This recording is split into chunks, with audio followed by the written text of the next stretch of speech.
It is smoky. We're running a little hotter, and there is no rain in sight across Central Oregon and the Pacific Northwest. Hey everyone, I am Darrell Winninger, the Chief Meteorologist at Central Oregon Daily News. We're about to take a deep dive into your most reliable forecast because this smoke has just been persistent over Central Oregon. It's not easing up just yet, but through the next couple of days, not only does this smoke start to clear, but our next cold front rolls through the region. It brings a dip in temperatures, a few more changes, but the biggest change you're going to notice outside of temperatures is wind speed. I'll let you know if it's going to rain. We'll talk about how strong those winds are getting, what the impacts of that will be, and what happens next, how long the cool down continues. All that and more happening through the next several minutes. So let's do this deep dive into your most reliable forecast. Let's start with what it looks like right here and right now across the high desert. Now, there is a lot of sunshine through the Pacific Northwest. You can really see that from the camera that's at the top of Ed's chair up at Hoodoo. Now, even the Bachelor camera, you can see that thick smoke. Do not see much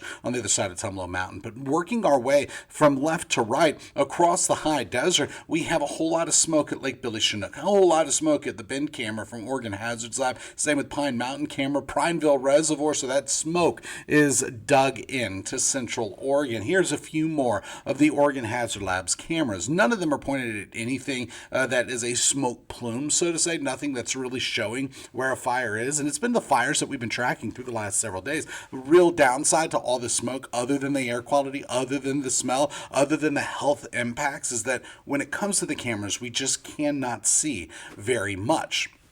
So we don't see if a new fire is starting up or how big that smoke plume is getting. But look at this. Our air quality alert has expanded to include all of eastern Oregon, as well as Crook, Jefferson, Wasco, Hood River County. No, Hood River County was taken off that, but Wheeler and Grant County are thrown in that, plus all of eastern Oregon. This is until further notice. So we have poor air quality. Now you're looking at two different networks of air quality monitoring stations right here. The first one is the DEQ, courtesy of airnow.gov. That's the base map. That's the contour that's stretched all the way across the map, and it shows that a good chunk of Central Oregon, parts of Deschutes, half, more than half, most of Jefferson County and most of Crook County, all having poor air quality, and you can see it in the cameras. Even out at Prineville Reservoir, that purple dot, that shows a very unhealthy air quality. Now, where it's even unhealthy for sensitive groups in Bend, Sisters, Terrebonne, Tumalo, getting up to Camp Sherman, Black Butte Ranch,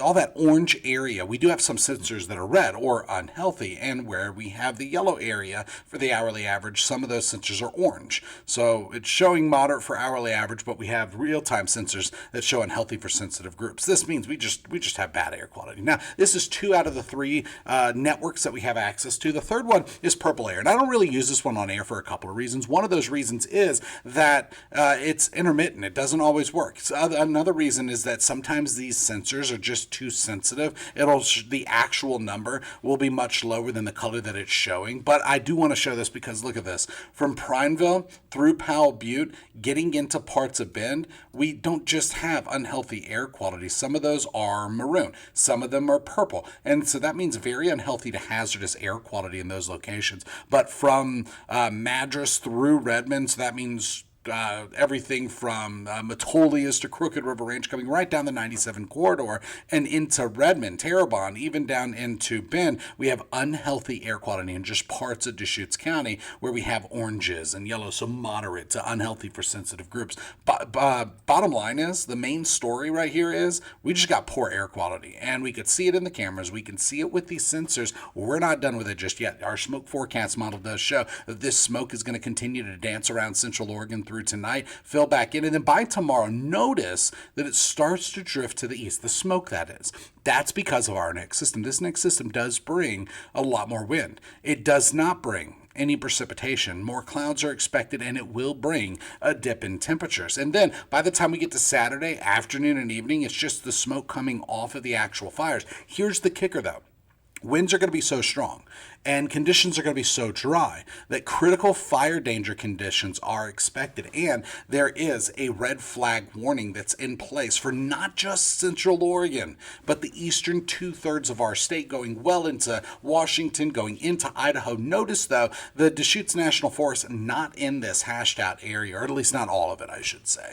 And that is, it's just going to be in higher elevations. But to be honest, if I had it my way, if I was the one issuing these warnings, it would be blanketed from the Cascades to the state line in every direction and then going past that. But alas, the National Weather Service does issue these, and they have left out that one little spot. Either way, we already have critically dry conditions. Our relative humidity values measured in percentages are in the teens. Later this afternoon, some single digits are expected. We're doubling down on that tomorrow, and then wind speeds really crank up. And as of right now, wind gusts aren't too bad. Actual gusts are between 5 and 15 miles per hour. The actual wind speeds much lower than that. However, through the next couple of hours, it does get breezy just for a couple of hours, 3-4 hours tops. Not as bad as what we're looking at tomorrow. And tomorrow, we're mostly looking at 10 to 20 mile per hour winds, gusts higher than that. Here's the kicker. I think this forecast model is downplaying our winds tomorrow. I'm expecting 15 to 25 mile per hour winds, some of those gusts at 40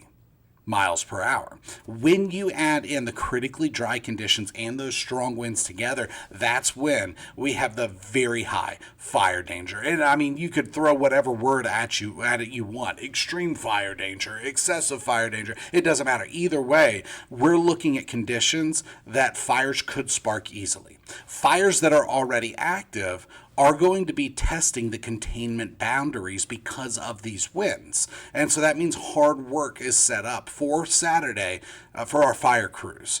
Both in the air and on the ground. So keep them in your thoughts and in your prayers. But either way, we are looking at very little in the way of precipitation. And tomorrow is the most active weather day that we have through the 7-day planner by far. And it comes with that red flag warning. Now, when it comes to satellite imagery, we're looking at two different things right now. Number one, we were just looking at satellite and radar, and that was a blend of infrared and visible satellite imagery. Just wasn't really showing anything. Now, when it comes to infrared imagery, what we don't see is any of that smoke, and that's because infrared satellite imagery looks at the temperature of the clouds and helps determine the height of the clouds. And it color codes it comparatively. The thing is we have this smoke coming off of fires close to the surface. It's not really showing up on here. You can vaguely see it moving around barely every now and then. Also, those white lines, those are isobars, lines of constant pressure, and they're pretty far spread out. Later on to this afternoon, they are going to tighten up a little bit. It's going to be breezy at times. There is a low out over the Gulf of Alaska and northern Pacific Ocean. By Saturday, that rolls in to BC, Canada. And that tail end of that low pressure, that cold front, that's what rolls through Central Oregon. Otherwise, we are firmly under a ridge of high pressure that's expanded all the way from out over the Pacific Ocean to the coastline and into the west coast. So that high is going to be the main driver of our weather pattern. We're looking at some light clouds by Saturday, a little bit more cloud cover because of the cold front, but what little precipitation there's, keep in mind, this cold front is moisture starved. There is not much moisture with it, and it translates. We're not looking at any precipitation, just some in and out clouds, stronger winds, and that big drop in temperatures. So let's look at temperatures. Right now, we are sitting in the 90s and some 80s on the map. We are bringing the heat despite the smoke that's out there, because the sun is still heating up the surface. It is still convecting into the air, and it is still showing that temperatures are just going to continue to heat. Now, by this afternoon and evening, stronger winds, it's going to help out, but that smoke is still out there. Temperatures right now are running between 2 and 10 degrees warmer than 24 hours ago, and that puts our highs close to where the actual temperature is right now. So for this evening, we come out of the 90s through the 80s and into the 70s. 73 by 11 o'clock, then 50s. By tomorrow, we're talking 80s. And those 80s are coming with just a few 90s. That's our dip in temperature. So even with that dip in temperatures, we still have the high fire danger, the extreme fire danger, the excessive fire danger, however you want to put it. There's a red flag warning out there. And so that just goes to show that when it comes to fire risk, there's some people like to make a correlation between the temperature and the chance of fire spread, and they'll say, oh, it's heating up, and that means high fire danger. Well, that's not the case. It's how dry it is, how dry those surface fuels are, and how strong the winds are. With those right set up, it's like like a tinderbox, and any spark can spread really quickly. So when it comes to future precipitation, nothing. Just a few sprinkles on the west slopes of the Cascades. We have our red flag warning. Temperatures dip back into the 70s and 80s, so either side of 80 degrees Sunday. Then the slow burn, the slow warm up on Monday, but by Tuesday, Wednesday, we are cranking that thermostat, bringing our temperatures well into the 90s pretty quickly, starting on hump day. In fact, Tuesday, some 90s are expected. Now, your forecast model doesn't really help us out. There's almost no relief outside of the dip in temperatures that we're expecting on Sunday. However, as long as fires continue to burn, we're looking at more smoke impacting us. And because of Saturday's conditions, these red flag conditions, if you will, we could actually see a few more changes, such as power outages. It doesn't take much for something to start ticking onto a power line and then the power company turning it off because they're afraid of fire spread. That's because of the Labor Day fires we had several years ago in 2020. But look, there's just nothing that's going to help ease this up. So between now and this time next week, no rain in sight. By tonight, we're talking 50s and some 40s. By Saturday, we're talking 80s with a few 90s, maybe a couple 70s out there, and then temperatures dip back into the 70s with some 80s. By Monday and Tuesday, we start to crank that temperature up, then we're into the 90s, then we're well into the 90s, then we are really bringing the heat by Thursday and Friday of next week. So I did just tease something that I really didn't cover at all, and that is power outages. So let me go ahead and pull something up for that, because we do have a couple graphics that could help paint this picture, and that is, I just can't find them. So here through the last several hours, we have had some power outages across the state, but we just don't have anything happening here in Central Oregon. Just found the graphics. Let me pull those up for you, just to show you real quick. So in the Pacific Northwest, there's 10,000 customers in Idaho without power. There's 32,000 customers in Washington without power, 7,000 in California, 4,000 in Nevada. In Oregon, we don't have any power outages. Earlier today, during the afternoon hours, we had about 2,000.